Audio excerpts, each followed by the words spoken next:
The immigration issue with the white supremacists in the White House was never about the right way to come here. It was about white supremacy.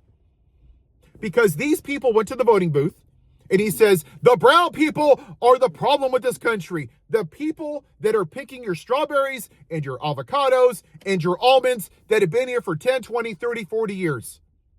Never been found guilty of felonies, but their documentation isn't right. Somehow, that's the problem with America. But at the same time, you went to the voting booth and voted for a racist who assaults women, who is an adjudicated rapist, a 34-count felon, 3 failed marriages, has dinner with Nick Fuentes, a white supremacist, at his goddamn house, steals from cancer charities, mocks disabled people, caused an insurrection where 5 officers died, but hey, somehow you just want them here legally. It's bullshit. It's white supremacy. And let's stop it.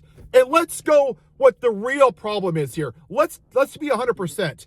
Almost everything that has been wrong in this country has been the white man. And yeah, I know what I look like. So let's look at actual history, MAGA, shall we? The Middle Passage, where fucking African Americans were chained up for 6 months in boats. 1.4 million died. White men. Slavery. White men. Jim Crow. White men. Segregation. White men. That Constitution that you guys worship like it's a god, many of them were racist founding fathers that owned black people. They designed this country to benefit 21-year-old land-owning, white men. Black people, in this great Christian nation, were only worth 3/5 of a white man. Fascinating. Now let's look at gun violence in this country. 98% of gun violence is what? Men. The vast majority, white men, U.S. citizens. Ahmaud Arbery, 3 white men. George Floyd, a white man. January 6th, white men. The racist podcaster, white men. I see a trend. It's always white men. Now let's look at the Native Americans. When us white people came over here, there was about 50 million Native Americans. As 1900, it went down to 200,000. That was white men. The Trail of Tears, where we murdered 250 innocent women and children, primarily in Lakota, white men. You see a trend? The Asian internment camps, white men. Look at the Catholic churches and all of the child molestations, primarily white men. Look at the Baptist churches and the sexual abuse, primarily white men. Look at the adjudicated rapists in the White House, white man. So can we, for the love of Christ, stop playing this bullshit game that it was about the price of eggs? And that goes for you too, all of you bros on the left, the Midas touches and the Pod Save America and all that bullshit with your stupid ass thumbnails. Oh, look, did he say this? Is this the end? Oh, you guys are a bunch of dumbasses. We're not here because of fucking inflation. The reality is, part of this country couldn't stomach a black man at the White House instead of picking their fucking cotton. They want the outside of the White House to look like the inside. Let's stop bullshitting it. And we're 249 years into this experiment, and half of our country are women. And we've never had a goddamn woman president.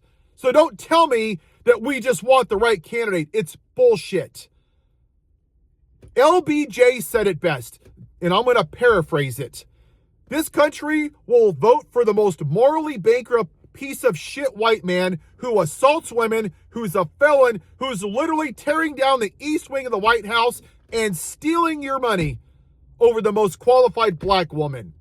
Because the reality is, until we accept that as a fact, we will never be a goddamn great country. And we haven't been, except for my demographic. And the hard truth is, this is not the 92%'s problem. It's our problem. Whether I like it or not, I'm white.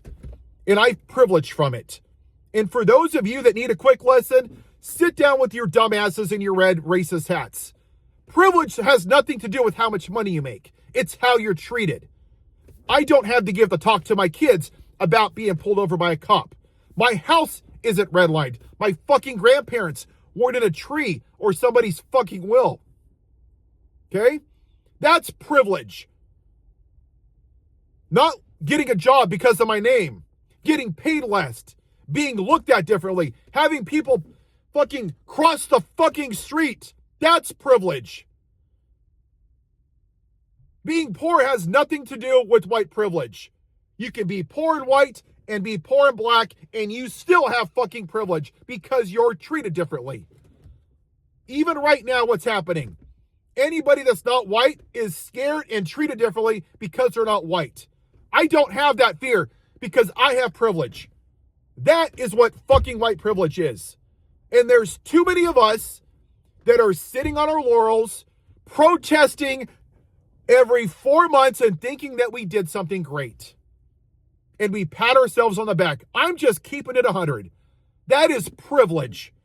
Because you're not being profiled. You're not being put in an ICE detention facility. You're not being treated differently. You're not scared to go outside. Until white people are willing to do what I'm doing and be uncomfortable and talk to your friends and family and actually take a stand and do something, we're not going to be a great country. And we never have been.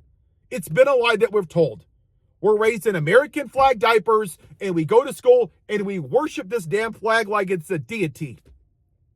We eat our Freedom Wheaties, and we feed our pet bald eagle, and we go to work with 1776 because I'm a man with a short penis, and I gotta feel like a patriot. And we play God Bless America, and we have guns. That is nationalism.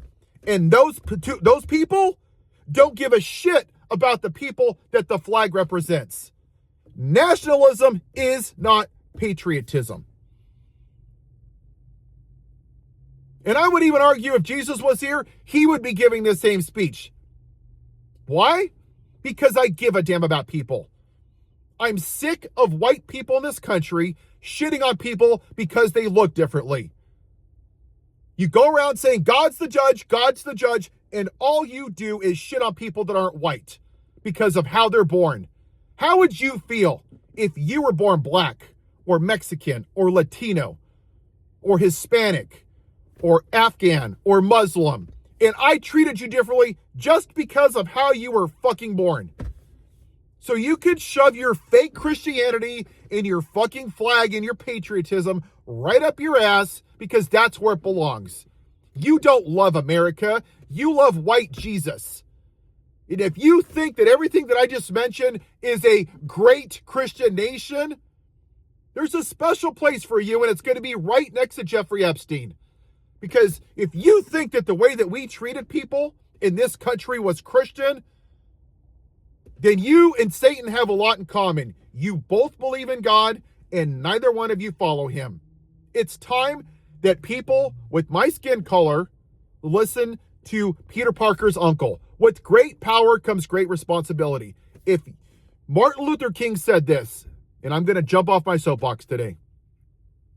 He said that we're not going to remember the words of our enemies, rather the silence of our friends. And there's too many people that think that the darkness isn't going to affect them, so they don't give a damn. So don't tell me you're a person of faith, that you believe love thy neighbor as thyself, and you're going to sit by and watch this happen because it's not affecting you. Have a white day.